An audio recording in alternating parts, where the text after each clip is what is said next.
my shoes and out the door. 5, I'm alive. 6, 7, 8, feeling great. 9, gonna shine, life is good. I'm doing fine. 10, gonna do it right and do it again, yeah. I look into the sky with all the beautiful color, but there's more than just for me, so gonna share it with another. I got to show, to give, let out. I want to sing and shout. Take a look and see a beautiful morning. Been in here and people are roaring with laughter, so. It's a dirty show, though. Well, it's clean dirt.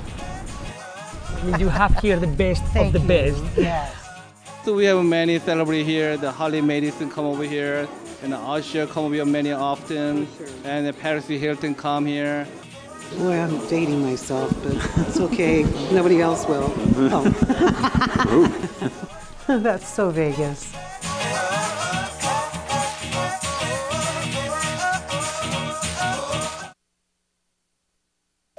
As a mother, you don't want to have to worry about this bill is coming, but then she needs this chemo. That's a decision you shouldn't have to make. At St. Jude, a family never sees a bill at all, not one bill. It's like the world has been lifted off of your shoulders. The treatment doesn't get any better than what you receive at St. Jude. It saved my life. It saved my daughter's life. It saved our family. Welcome to That's So Vegas. I'm your host, Christine McKellar. I'm here in the Las Vegas Arts District, downtown Las Vegas, Nevada. Throw in the Nevada there. I have a very talented special guest here today, Daniel Emmet. Welcome. Thank you so much for having me. It's a pleasure. I saw you at the Space a month or so ago. Totally. Thank you so please. Oh, well, thank you so much for coming to the show. Oh, I was so blown away. For those who aren't familiar with you yet, although from what I understand, everybody's going to know who you are in a little short time here. You're about 24 years old? 24, that is correct. Uh-huh. You sing in 7 different languages. I do.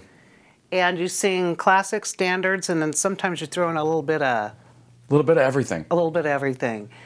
How did you discover that you had this talent? You know, honestly, it was when I moved to Las Vegas. It was when I was 15. I moved here with my family. Uh-huh. And before then, I'd always enjoyed singing and music. I sang in choir and did some school plays, but I never really thought of it as a career path. But it must have been something in the water here, because being in the city of entertainment and just seeing the possibility of what that could be really inspired me. And it was actually when I was 16 years old, I was singing around the house, and a family friend was over and heard me singing and asked if I would sing for a gala that they were having. And I said, sure, why not? It's a challenge, let's take it on. Right. But up until then, I had never sang as myself outside of a group setting, a choir, a school play.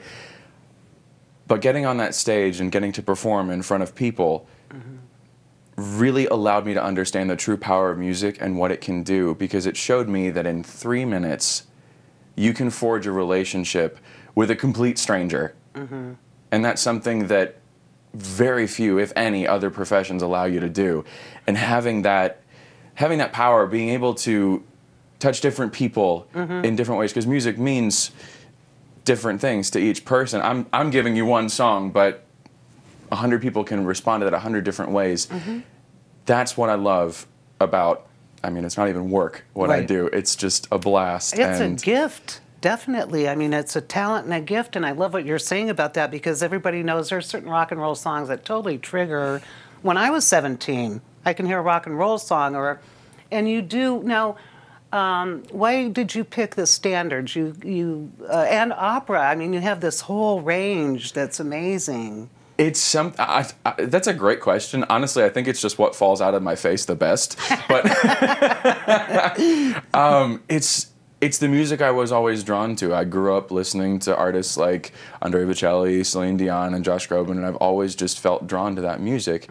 But the opera side of it was actually something I discovered in college when I took a bit of a leap and decided to go be a voice major at Chapman University. Before again, before I came to Vegas, I was planning on being a lawyer. And Okay. it was once I found music that I decided slightly different path. There's a stretch for you. And I'd still From love, stretching the truth to reaching the high notes. and I'd still love to get my law degree at some point. But Of right now, course. music is the focus, and I love it. Uh-huh. And it was when I went to school and I started studying opera with an amazing voice teacher. Her name is Carol Neblett, and she sang with Pavarotti and Placido Domingo all over the world, and she really kind of gave me that love for the operatic side of music and the expressiveness of that kind of singing. She must have, because just from 16 to when you really started to perform that genre, it's amazing. I mean, it takes people years of dedication to learn the breathing and all the techniques and the different. I was thrilled when you did Hallelujah. It's one of my favorite pieces. Oh, that is so, I couldn't believe it. I was sitting in the audience, and I mean, your whole range and everything, and then I went, is that Hebrew or Russian or what? It was Russian, It yeah. was Russian. They're kind of, when you hear them, they're a little bit They both similar. have yeah. The thing back there. So the 7 languages, when did you decide to acquire those in order to That was perform? also something I learned at school.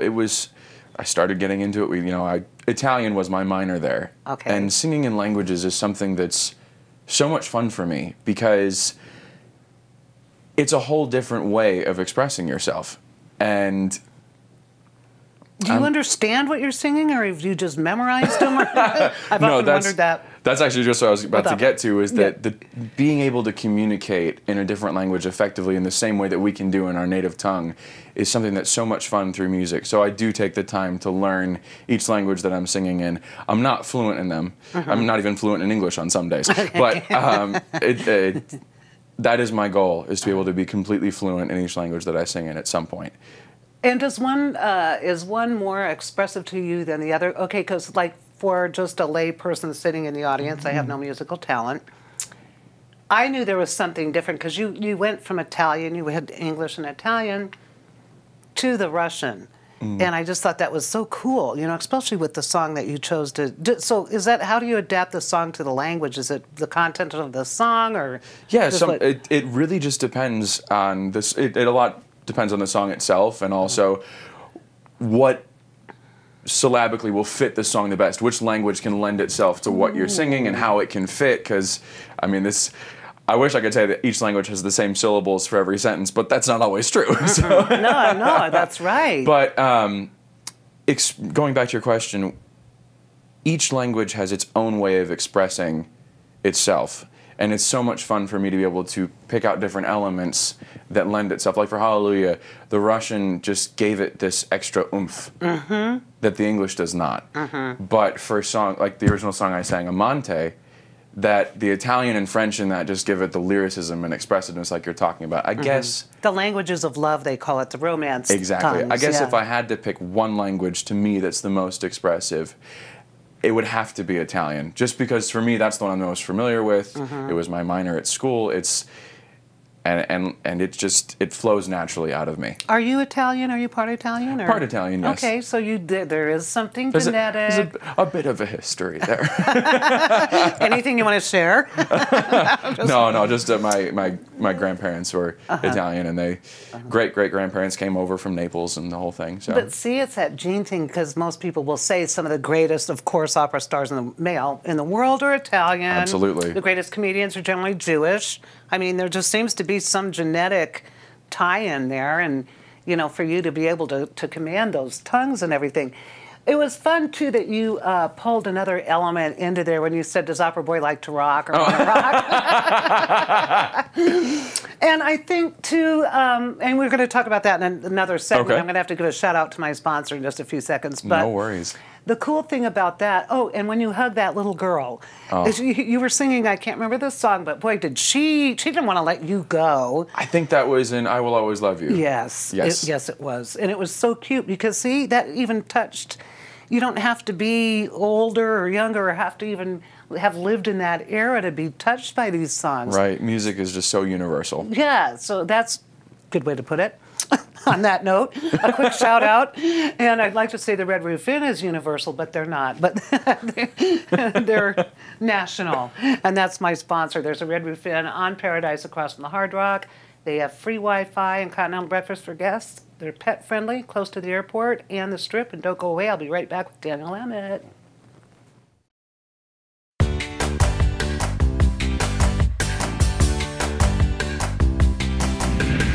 Well, hey there. Welcome to That's So Vegas. This is our new studio in the famous Las Vegas Arts District, downtown Las Vegas. We're here to rock your world.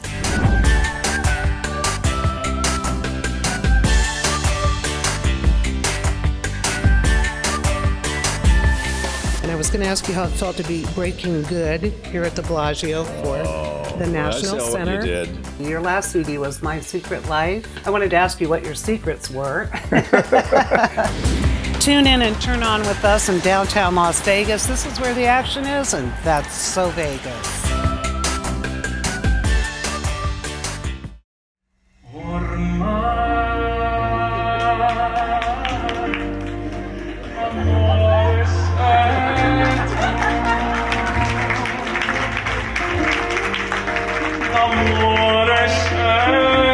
Welcome back. I'm Christina Keller. Didn't I tell you how adorable that clip is with you hugging that little girl? It was such a great moment. You could feel it in the audience. She did not want to let go. It's amazing how different people respond when you're singing. It's what I was talking about before. It's within 3 minutes, there's a real emotional connection with an audience, and that's why I love my job. Well, I love it when you come down and you came down into the audience. That's the best part. Dude, your voice does reach the rafters, though. Thank you. An incredible thing. What a instrument, what a gift, because a couple of the songs, I'm not going to name them because I'm not an opera, you know. But, I mean, as your voice rose and rose and rose, like the skin, I mean, the hair on my arms rose and rose and rose, 'cause it's just, like, wonderful. And the different genres, you could do some Sinatra, and then you do the opera, and then you had your friends come up and you did a little of the more modern, whatever term they use for that kind of music. A little bit of pop rock and all that stuff. That is it. The opera boy does want to rock sometimes. A little bit. Opera boy is kind of your handle on social media, isn't it? It's a moniker that I've been fondly given. Okay. And I guess it's who I am. Right. Well, for the next few years anyway, until you grow up. Fair enough. No, as if it isn't enough that you can sing like that and in so many languages. I understand that you're also an excellent composer and lyricist. Thank you. Yes, it's something I love to do. Where did that come from?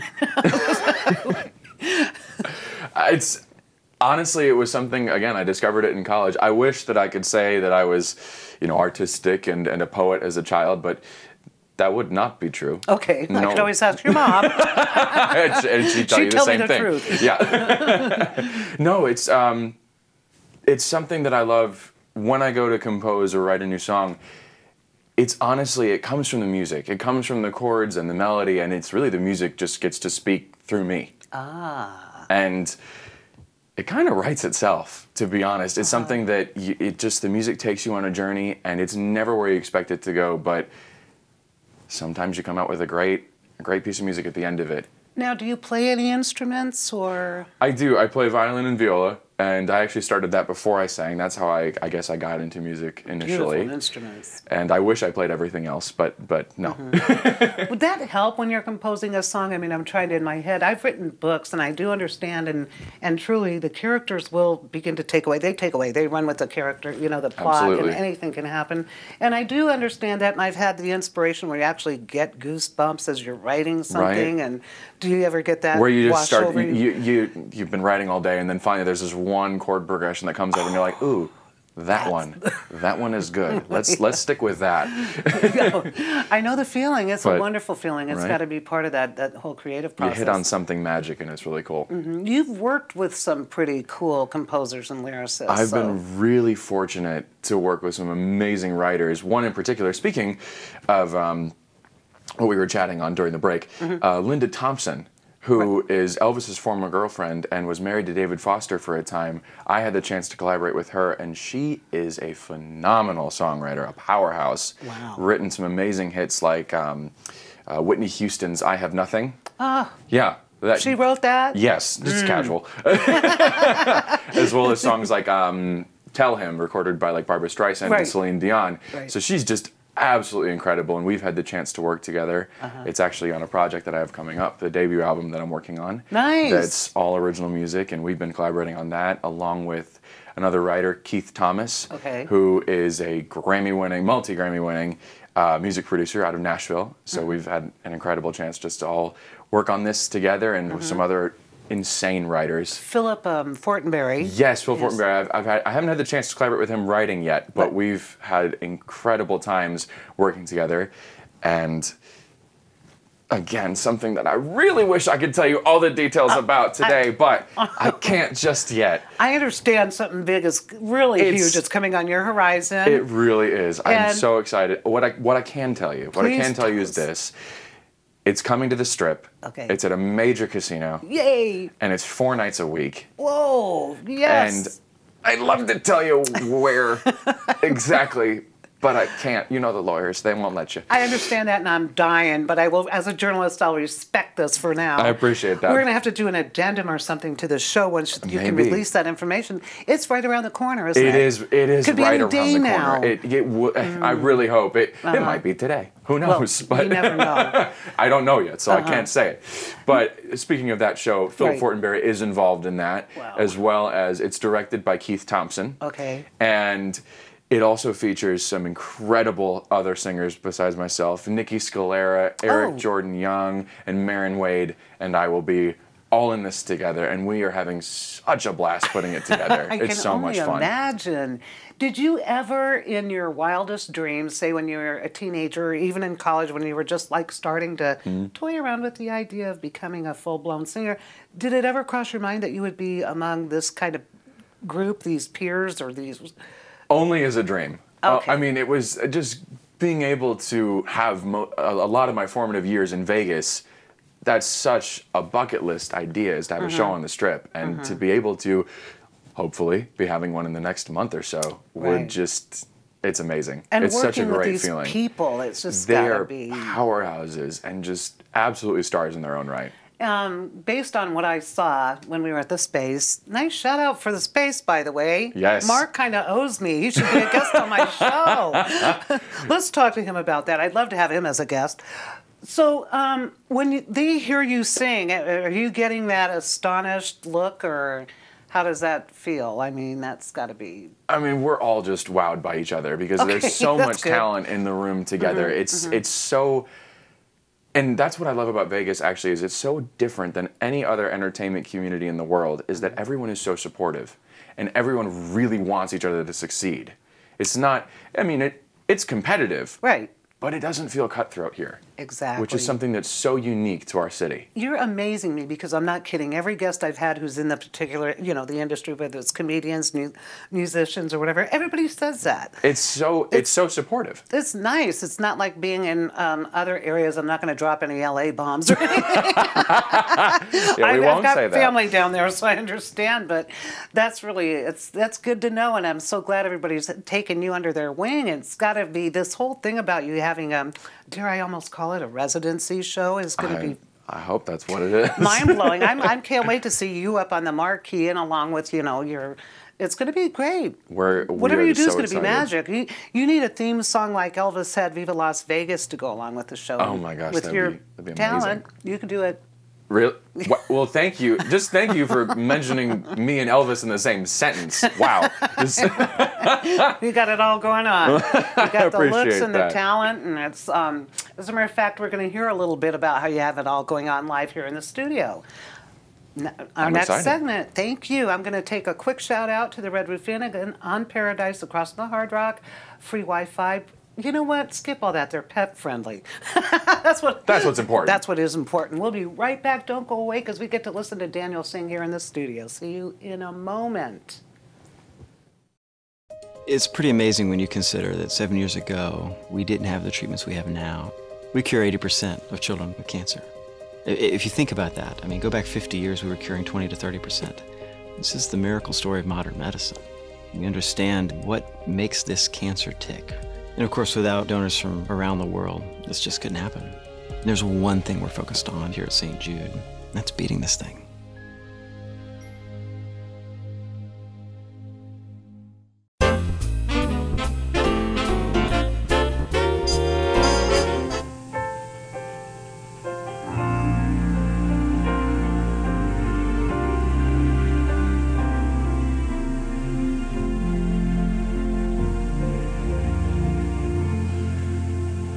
I pray you'll be our eyes and watch us where we go, and help us to be wise in times when we don't know. Let this be our prayer when we lose our way.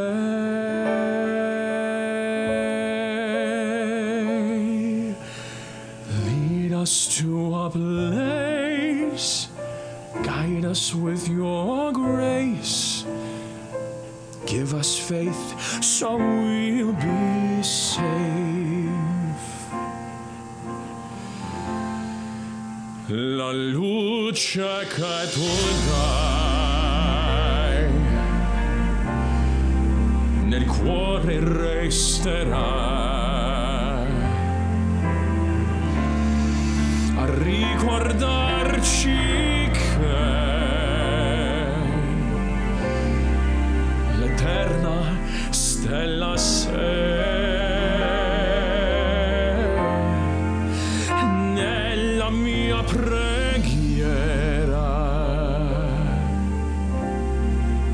quanta fede c'è.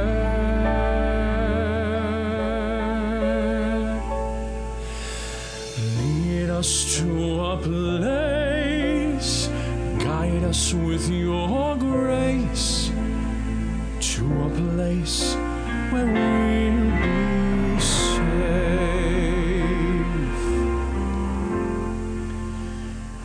Sogniamo un mondo senza più violenza, un mondo di giustizia e di speranza. Ognuno Dio la mano alla sua vicino, simbolo di pace, di fraternità. La forza che ci dà e il desiderio che ognuno trovi amore intorno e dentro sé.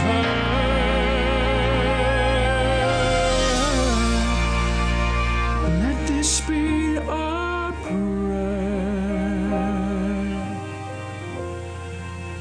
just like every child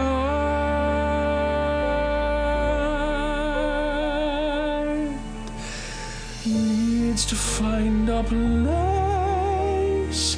Guide us with your grace. Give us faith so we'll be safe. E la fede che hai acceso in noi, sento che ci salverà.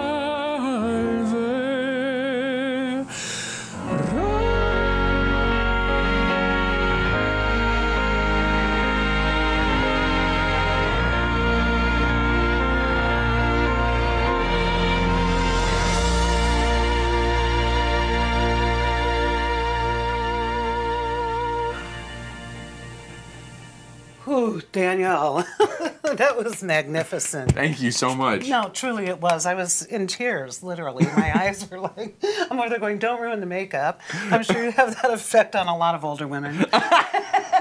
And younger women. And other newscasters. Sometimes. You know, that was really, when I saw that little girl at the Space, that's kind of how I felt when there's something just that came out of you like that. So who's your musical director? How does that... My music director for that show at the Space was Jerry Williams, and he's also the music director for Donnie and Marie Osmond on The Strip and everything else they do. He's just an incredible talent, and I owe a lot of my success to him. And probably Donnie and Marie owe a lot of their timelessness to him as well, because everybody still adores them. And you know what? I'm looking forward to the surprise residency that as soon as you can, you are going to tell me. I cannot wait to tell you. You'll be the first to know. Okay, and we're going to do something about that. A little late for this show. Yes. But we're going to definitely have you back. I want to thank you again. It's really been charming. You're just a delightful young gentleman. Thank you. I hate to sound condescending, but you're a handsome man too. How's that? Thank you. I'll take it. And very talented. Thank you. Oh boy, keep your eyes and ears open for Daniel Emmet. He's just gonna rock Las Vegas. I know it. Until next week, I'm Christine McKellar, and that's So Vegas. 1, 2, 3, 4, get my shoes and out the door. 5, I'm alive. 6, 7, 8, feeling great. 9, gonna shine, life is good. I'm doing fine. 10, gonna do it right and do it again, yeah.